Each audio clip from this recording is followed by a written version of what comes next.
avec tous les orages.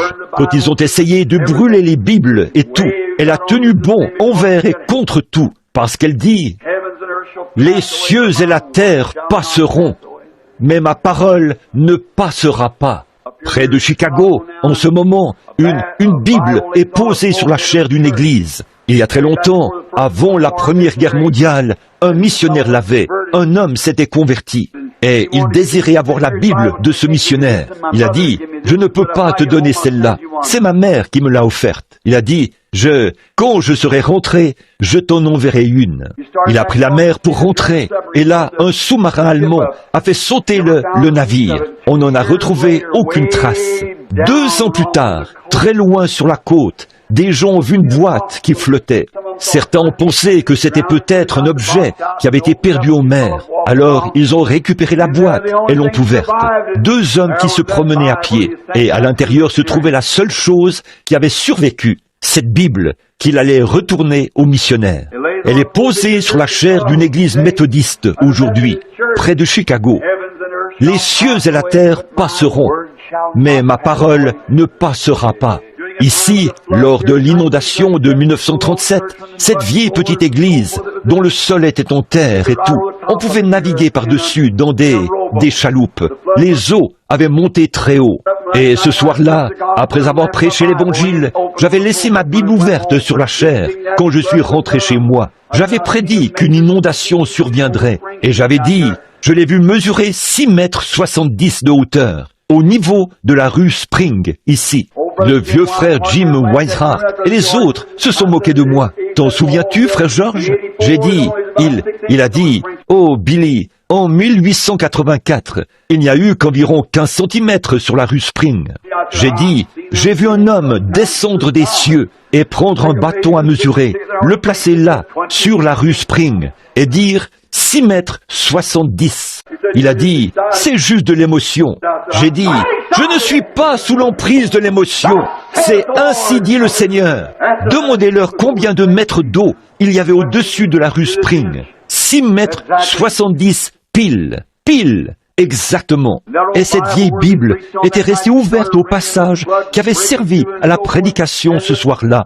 Il s'était mis à pleuvoir, l'eau s'infiltrait et tout ça. Et cette vieille église, les sièges sont montés tout droit au plafond. La Bible est montée tout droit au plafond. L'eau qui entrait ici avec force, et toute cette eau qui montait, la chair est montée tout droit, puis tout est redescendu. Chaque siège s'est replacé exactement à sa place initiale, et la Bible est restée posée exactement au même endroit, malgré toute cette eau, et elle était encore ouverte au même chapitre et au même endroit. Les cieux et la terre passeront, mais mes paroles ne passeront jamais. Oh, cette Bible a flotté sur cette eau salée pendant 2 ans, sans qu'un seul mot n'en soit sali. Les paroles de Dieu sont vraies. Amen. Je me souviens qu'après ça, le vieux frère Jim Weishart était si heureux de cela que chaque fois qu'il avait mal au bras, il a eu un genre de maladie vers l'âge de 75 ans. Il souffrait de rhumatisme. Si la douleur se déclenchait ici, il courait prendre la Bible, l'ouvrait, la posait là, et sur une autre douleur par ici. Je suis allé le voir un jour, et il était si couvert de Bibles que je ne pouvais pas voir frère Jim. Il avait des Bibles partout sur son corps. Il a dit, c'est la promesse de Dieu. C'est ça.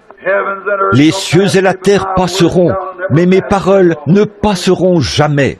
Je me souviens que ce vieil homme avait l'habitude de venir me voir. Aucun membre de sa famille n'est ici, je pense. Et je l'aidais un peu, vous savez. Je lui donnais un coup de main, parce qu'il était vieux et qu'il avait besoin d'argent. Il venait me voir. Il m'a dit, un jour, je partais pour le Canada. Je venais juste de franchir le portail. Je me suis retourné et il a dit, Billy, mon garçon, un de ces jours, à ton retour, le vieil oncle Jim ne traînera plus dans cette rue-ci. C'était la dernière fois. Alors que j'étais au Canada, j'ai reçu un télégramme. Il venait de mourir là-bas, dans les bras de Sœur Morgan.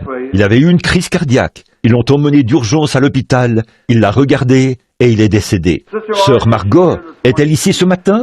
Elle vient d'habitude. Vous la connaissez tous. Elle avait l'un des cas de cancer les plus graves. Et là-bas, à l'hôpital Baptiste, elle est morte depuis 17 ans.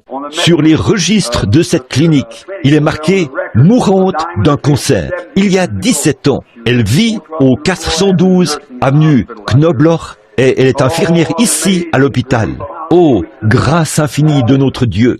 Jim Tom Robertson, un avocat à Louisville. Nous connaissons tous Jim Tom. C'est ce qui l'a fait croire ce message. Il est allé là-bas. Son père était l'un des responsables du personnel là, à l'hôpital. Il est allé vérifier pour voir si c'était vrai, qu'elle se mourait du cancer, et qu'elle avait été abandonnée et renvoyée à la maison, et qu'il se disait là-bas, d'après ce qu'il savait, qu'elle était déjà morte.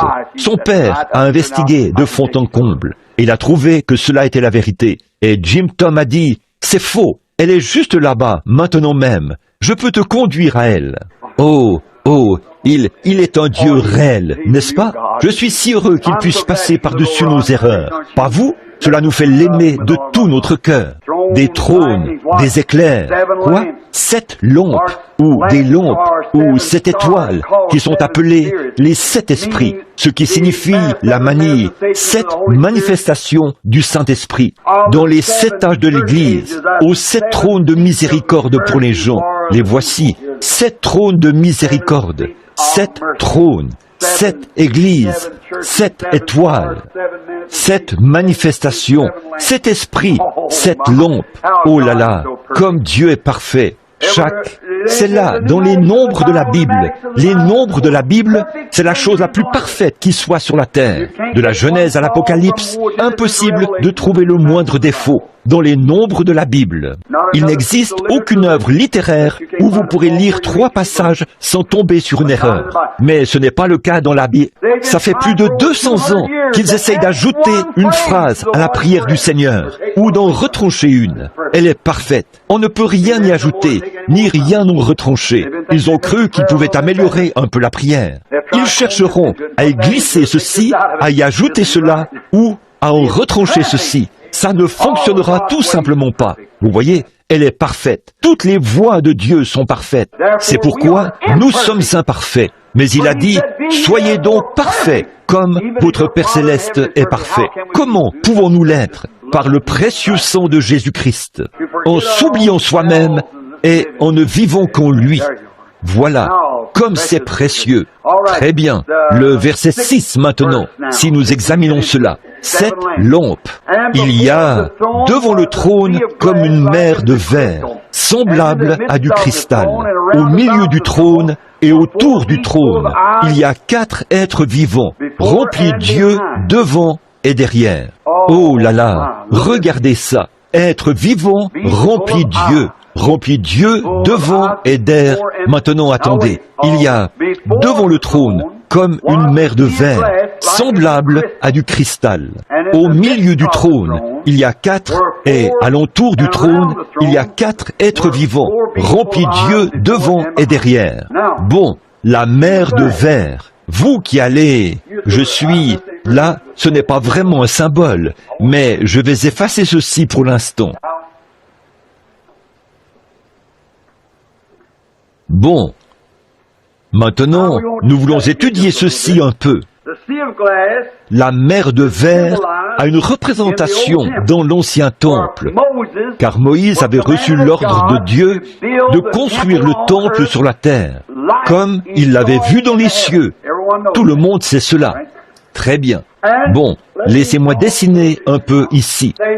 Disons que dans l'Ancien Testament, c'est ici que se trouvait l'arche. Très bien. La chose suivante